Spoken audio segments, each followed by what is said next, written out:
Hello. My name is David Randall, and my group project that I had to conduct and construct on my own was over biomechanics, and this is for the class of Fundamentals of Exercise Science. So you may ask, what is biomechanics? Well, earlier on in the semester we actually did a lesson over this, and so here's a dictionary definition of it, if you will. It's the study of mechanical laws relating to the movement or structure of living organisms, which is pretty broad. So let me make it more understandable for obvious reasons. So it's biomechanics really is the study of human motion during exercises and in sports. Biomechanics is used to increase the understanding of the movements of the body. So as I talk, I move, I'm using my body to talk with my hands, with my face.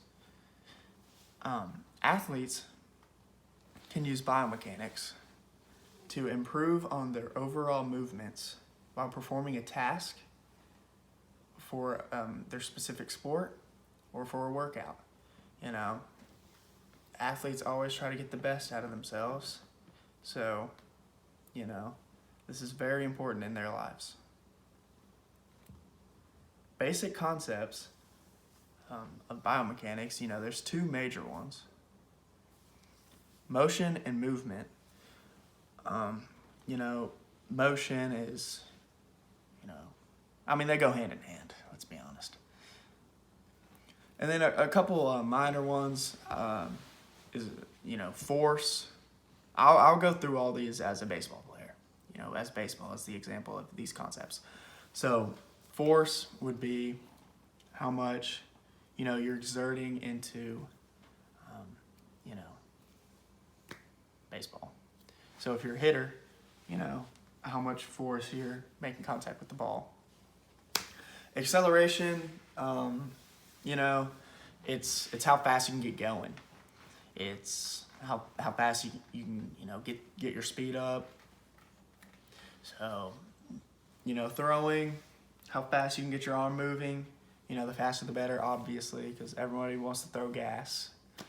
So, and then changing of directions, which as a pitcher you don't really do as much, but an infielder and an outfielder and definitely a base runner has to make those quick decisions, which way to go, and oftentimes we're wrong, so we got to change the directions to get back on track. And then power, which is just brute strength, raw power, often said like an ox. They're very powerful. Some practical examples of biomechanics would be putting those, motion sensors on you. It's often those black suits with the ball-like motion sensor. They look like just a bunch of balls on them. I know a couple video games use these. So Madden does. They get a couple NFL guys to come in, put on the suit. They have them run routes, catch balls, throw balls, juke, spin move, jump, you name it. Like give high fives even, because it's the little things in games that make them great. Anyway, just to get that realistic feel, they bring in real guys and get their real movements, get their real, motions. I know 2K does, which is the basketball game, which every player has a different shot form. Steph Curry's different than LeBron, different than Dirk, different than Luka Doncic.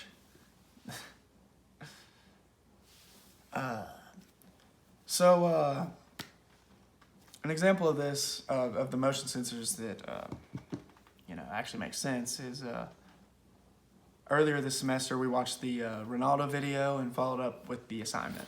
So we know, he used the motion sensors and a high-speed camera that could, go slow-mo as well. And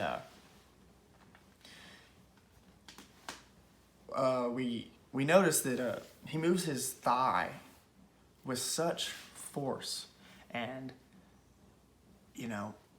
speed that his knee on down, his knee, his calf, his shin, his ankle and foot all fly through and strike the ball at an alarming rate, So as humans, with the camera, we could have noticed, like, all right, he moves his thigh fast and his leg follows, but we wouldn't have the precise detail and numbers and timing that the motion sensors give us. And another example is it's a new technology that is really incredible. Let me tell you about it. So at the Omni La Costa Resort and Spa, they have this machine, some call it a robot. It's not really a robot because it can't walk or, bring stuff to you, or it doesn't even act like a human, quite honestly.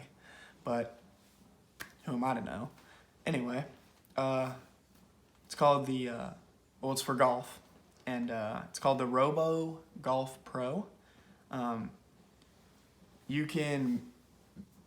This robot can make your swing mimic anyone you can imagine.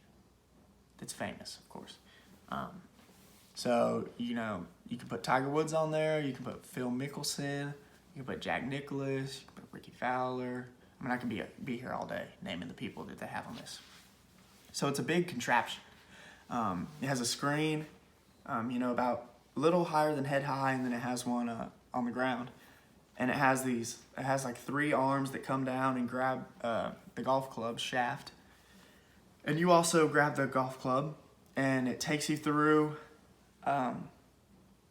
their exact swing path, so you can mimic that beautiful swing of those pro guys that make millions doing it.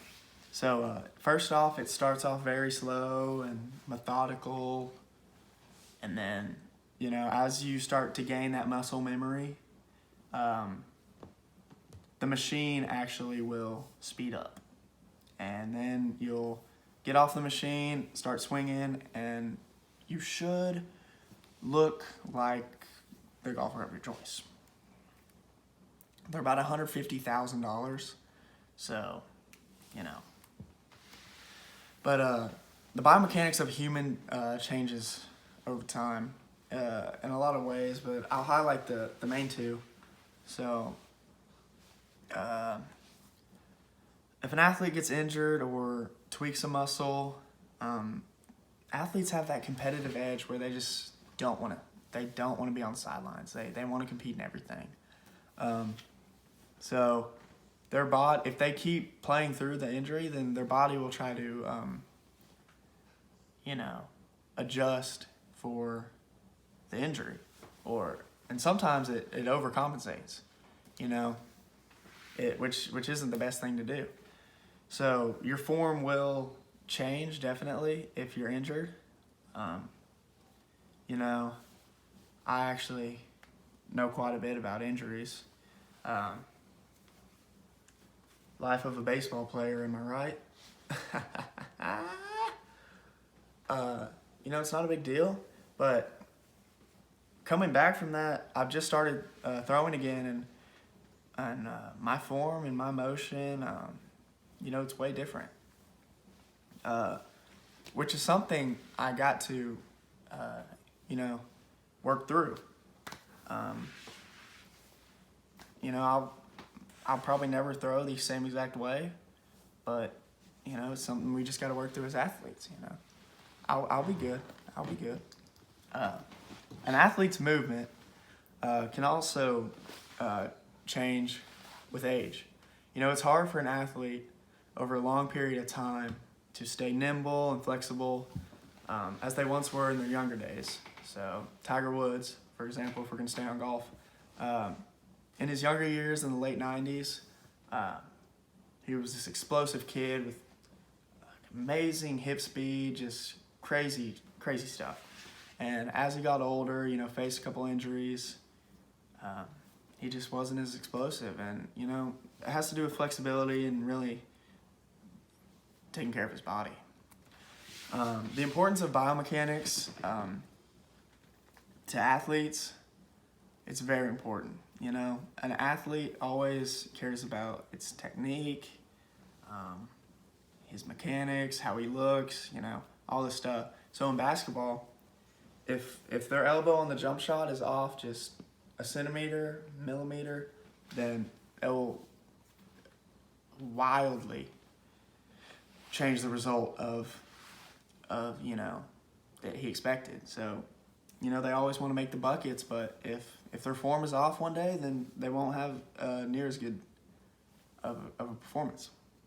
You know, the advances we've made technology wise, excuse me, you know, we can really hone in on the form of athletes to reach their full potential. You know, we have the luxury of just looking at ourselves, do everything, you know, slow it down, look at it, you know, get the right feel of it, and get back into the game. You know, all right, so biomechanics is linked to functional anatomy. They're linked because, you know, so a joint and a bone and the skeleton, the actual skeleton is anatomy. You know, how it works, the movements of it, you know, how each joint, how each system, cardiovascular, digestive, reproductive, how it all works is biomechanics. You know, so biomechanics is that step right above anatomy. So it's my project. Thanks for watching. Have a nice night.